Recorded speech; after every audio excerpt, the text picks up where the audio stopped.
Hello everybody, Reggie Time here. This is my first video in a while. I'd kind of stopped making videos because most of my play, well, all of my play recently has been on Sky with just a little bit of Unibet, and as regular viewers will know, making videos on Sky is too much of a ball ache, so I just didn't do it. And I wasn't that bothered about making videos, to be honest with you, because I haven't been, and I'm still not really looking for anybody to work with. I'm just enjoying playing at the moment and playing well. My results are good, and I'm just been enjoying focusing on playing. But I was doing a session with somebody on Sunday, and they said how they um, missed me doing some videos, and they particularly liked the hand review videos. So I played a short session this morning. I thought, well, we'll just record it, record like some of the hands that we played, do a little video, see how it goes, see what the response is to it. There's not many big pots in this. It's just random hands taken from this, well, not random hands, but hands taken from a session where I had a decision at some point and just go through them. A little bit more like vlog style than super deep strategy style. If it seems to be popular and the videos get plenty of likes and I put some more sessions on Unibet, I may well do more of these, or I might not do another video for 6 weeks. Who cares? Don't want to ramble too much because some people don't like the rambling at the start, and they're not shy of saying it in the comments, so that's the end of the rambling. If you don't like my style of play, if you think I'm a fish, if you think I'm a prick, please don't bother telling me in the comments. I'm not that fucking interested, to be honest with you. And whatever. I mean, if all you got to do is spread negativity in a YouTube chat box, then fuck your life, I guess. But yeah, I don't need to see it, don't need to hear it. I don't delete comments because whatever. But yeah, just don't fucking bother because you're not really going to get my attention. So anyway, yeah, on with the hands. We're not going to be super deep in this. It's not going to be a particularly long video. First hand here we have 10-9 at the time. This is going to be against this guy here, this Mr. Master. I didn't know at the time. Turns out he was some kind of regular because he was, I think he's in pretty much every hand of this video and he was at all of my tables. But this was right at the start of the session, so didn't know anything about him. So we flopped top pair. Pretty easy c-bet. He calls. Pretty easy turn. But well, the plan here was probably bet turn and probably check back most rivers, I think. Maybe go for a small bet on a complete break, or if we improve to trips or two pairs or something, make a slightly bigger bet. But when he check raises on this board here, I mean, I don't think there's too much you can do with the 10-9. I mean, we call and then he bets river. What do we do? On breaks, what do we do if he bets a river and it's like a 6 or a, I don't know, an ace or something like that? I just, when I get check raised on the turn, I've got like one pair shitty kicker, no real ways to improve, and no real reason to think my opponent's getting out of line. I think it's a pretty easy fold, and that's what we did.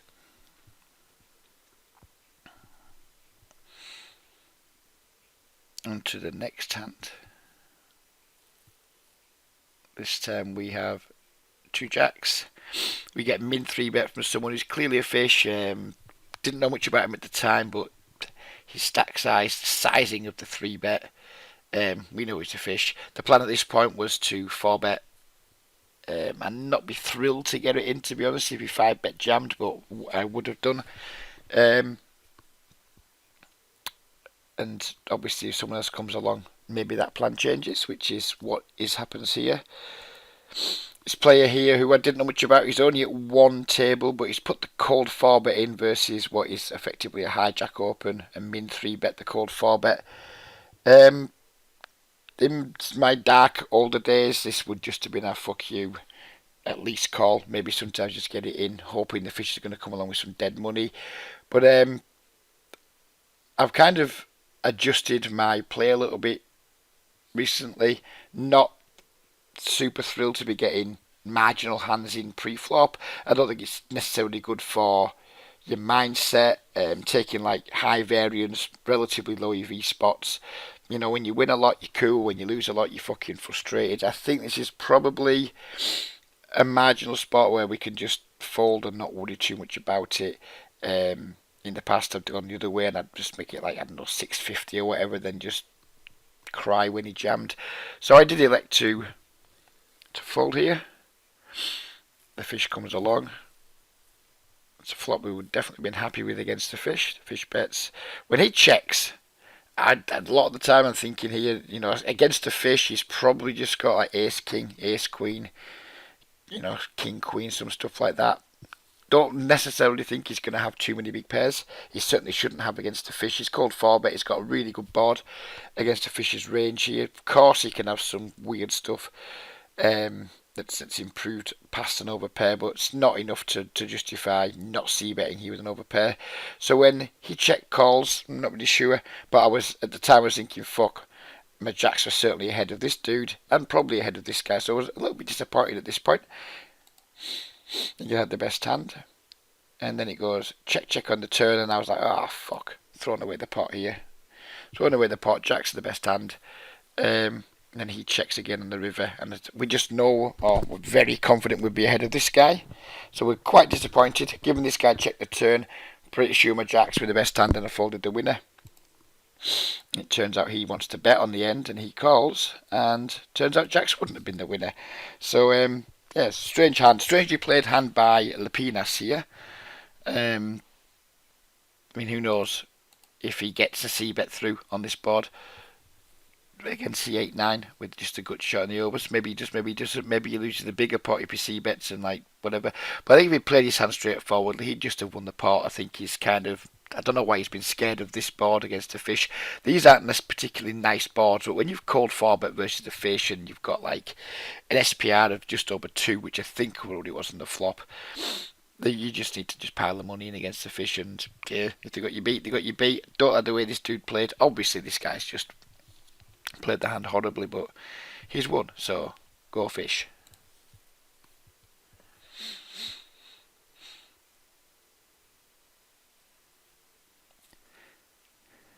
Next time we have jacks again. By now, I'm aware that Mr. Master is a regular. He raises from the button. We have the easy 3-bet with the jacks. He 4-bets, which is never nice. I'm not a huge fan of, we just talked about the previous hand, of piling jacks in pre-flop, but I think big blind versus what's likely to be a, not say an aggressive regular, but a regular who's likely to have at least some aggression in his game that isn't just going to be nutty stuff or like stronger hands. I think we probably just need to pile here. I did contemplate just calling and waiting to see a safe flop, etc. But I just think it's just too good a spot. We just need to jam, get him. We can deny equity from like ace high things, and if he's like 4-bet bluffing down like ace 5 off and stuff, ace 5 suited, stuff like that. We can get folds from all them, which is not a bad result, and just pick up the money that's already in the pot, flipping against like a lot of his range, and obviously we're crushed by some of it, but in the end I reluctantly jammed, and that gives you a bit of an insight into my game maybe, because for a lot of you guys that might just be a trivial jam. For me it was very much a reluctant one, but we got it through and I was pleased with the result.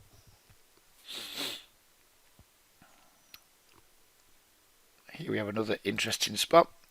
We have this regular who's raised from under the gun. This dude who played the aces a bit weirdly earlier, he's 3-bet. We can go two ways here. We can just 4-bet to something like, I don't know,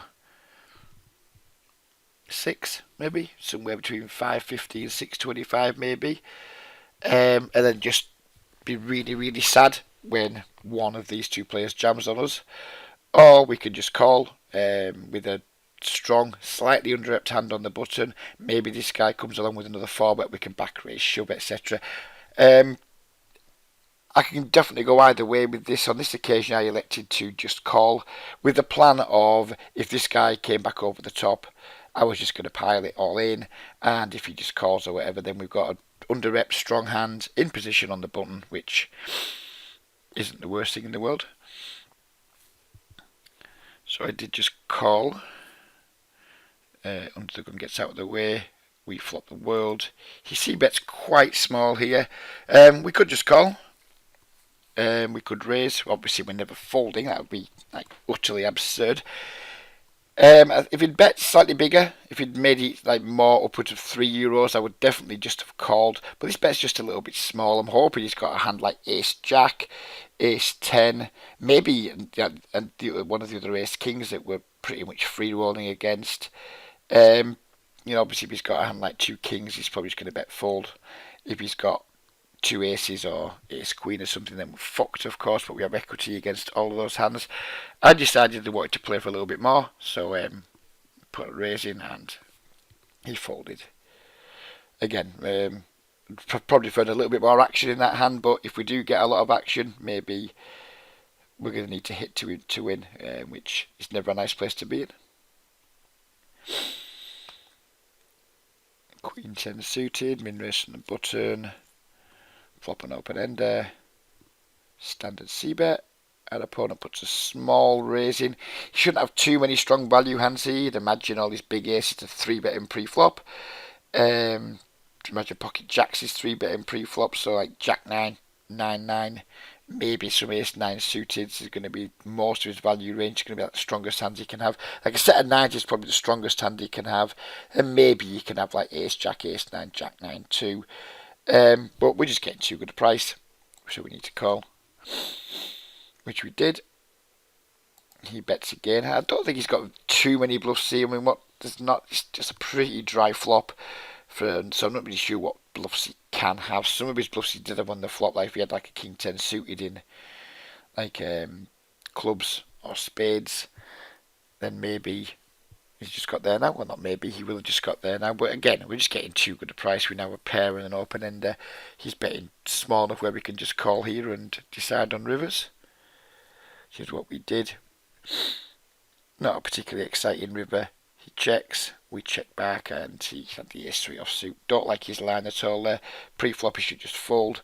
His flop check raise is mighty ambitious. His turn barrel's ambitious, but he won the maximum, so fair play to him. Or nearly won the maximum. Maybe he could have won a bit more if he'd sized up slightly in both spots, but never mind. Here, limped pot, we just lead out with the king jack. From against a fish, we get the call. Can't really bet the turn. We just check. I mean, I still think king jack can be good here a lot, but if he has got like 10x, 5x, etc., he's probably not calling twice. Maybe he uses the ace to bluff if he's got some floats. I don't know, like queen 9, 8, 9, 7, 9. There's lots of like things he can have here that don't necessarily have to be better than us. And a pretty easy call. And then we check the river. He bets, and at this point, we just have a pure bluff catcher. Do I think these fishy types of players are bluffing much in these spots? Probably not. Because he's a fish, he can have more random ace-x that's just peeled the flop than lots of other players could maybe have. Not in love with the spot. I mean, we could call here against some players. Maybe we should call, but against like passive limping fish, paying off like 10 big blind river bets with just a bluff catcher. It's never really on my to-do list, and we didn't do it this time. And it's just possibly the most interesting hand of the session.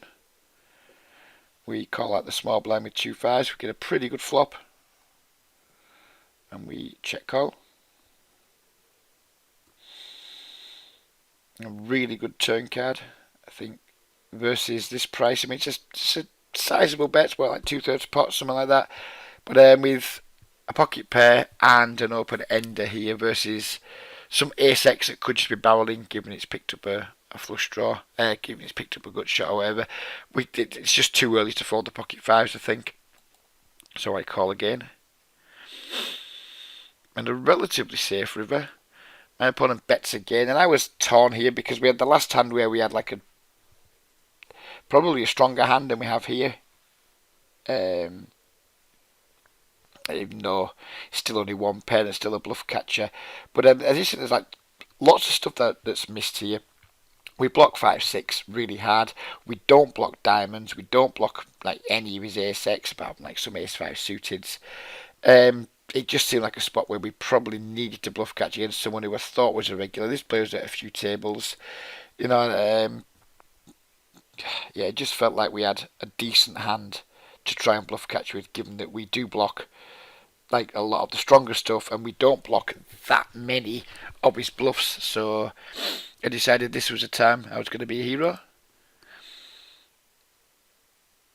And like all good heroes, we ended up in the graveyard and we lost the pot. But never mind, I think it was a I'm happy with how I played the hand, happy with my line, not happy with the result, of course, but c'est la vie. Here we have two kings versus this like limpy guy again. We obviously raise it up. He calls. Good flop. Standard C bet. He calls. Turn ace. He shouldn't have too much ace X in his range, but as we talked about in the last hand, he maybe just floats some ace X on the flop. So whereas I'm not particularly scared of the ace, not think it's going to be that easy to get value. We can obviously have some 6x that isn't folding too. We do miss value from a jack by not betting, but this pot's already getting like reasonably big given our hand strength, and I think he's just going to check back a lot with his like jack X. We can get value from that on the river. Maybe if we check, he decides to bluff some flush draws, or maybe turn some pairs into bluffs. And if he's got a hand like pocket fours or something, he might just be the type of player that randomly bets when he's checked too. So I think we have a pretty easy check call here. And then again, just check the river. Our opponent checks back. I expected to win a lot, but he had the ace-4 suited and we didn't win. But never mind, again, lost the hand, but happy with the line that I took. We have an ace-10 suited. I didn't know this Johnny. He wasn't at many tables. 3 bets. I think we have to defend the ace-10 suited in position versus that sizing. C bets on the flop smaller than his flop C bet, which is pretty standard these days, so I didn't read too much into it. Obviously, it's a really easy call with top pair. He bet this turn pretty quickly. I wasn't in love with the situation. My thoughts at the time were probably call turn and just give up river, because how often do people 3-bet pre-flop and then just go bang, bang, bang on ace X and not have like a strong ace? Don't think it's too likely, but at this point I just thought it's still maybe too early to fold. I was toying with the idea of folding. I was never raising. I was kind of like call, fold, not sure. In the end I came down on call turn and just make a disciplined fold if he like jams the river or what have you, which looked like maybe he was setting up for a jam. So that was the plan. I'm not sure it's a great plan, but it's the best plan I could formulate in the time allotted. So we did call. Checks the river. I was delighted to check back. Hope to win. Expect to lose to ace queen a few times, but this time we had the king 10 of spades and we were happy with the outcome. Which is the last hand of the video. We get min 3-bet or virtually min 3-bet by this fishy guy again at the small blind. Naturally easy defender with the 2-4s. Flop absolute world. Just call the flop, no reason to raise there. I mean, if he's got an overpair, we're going to felt him at some point anyway. I mean, we could just raise right there. If we think he's got 2 aces, just raise there, hope he piles and get it in. But, I wanted to give him a chance to fire again. There's really no bad turn cards for us. He just fired again. At this point, I'm just thinking, right, we need to set this up to get stacks on the river. I don't necessarily love raising in these spots versus regulars, because I think we're going to get maybe too many folds. But against fish, if this guy's got like pocket 9s or better, he's not going to fold. It's just that simple. So we need to put a raise in here so we can just shove the river, or put a raise in so he can shove himself with his overpairs. Put a small raise in, which sets up like, maybe that raise could have been slightly bigger in hindsight, because when we get to the river, there's like $18, 18 euros in the pot, 15. If we'd have just put an extra 150 on, that would have been like 21, nearly 22 in there, and 14. So we'd have left ourselves with like a 2/3 river shove instead of this almost full pot river shove. So I think I could have put a bit more thought and a bit more meat on my turn raise. He checks. We obviously go all in. He calls, and at this point I was expecting to turn up with 2 aces, 2 kings, 2 queens, that type of thing. But he was kind enough to donate to us with the ace queen suited, which was a thing of beauty. Nice way in the session. I was stuck in the session until this hand. Ended up making around 13 euros on the session in, I think it was not even an hour session. And then all the tables, there seemed to a few players dropped out. The pool went pretty dry and it seemed to be all reggy, so we just stopped and decided to make the video instead. So Yeah, the video's still going on longer than I anticipated, but I hope you guys have enjoyed it. Please don't forget to hit the thumbs up if you have. Please don't forget to call me a cunt if you want to. And yeah, hope you've enjoyed it. Maybe there'll be another one soon. Maybe there won't be another one for 6 weeks. Who knows? Take care, everybody. Have a great weekend, and bye bye for now.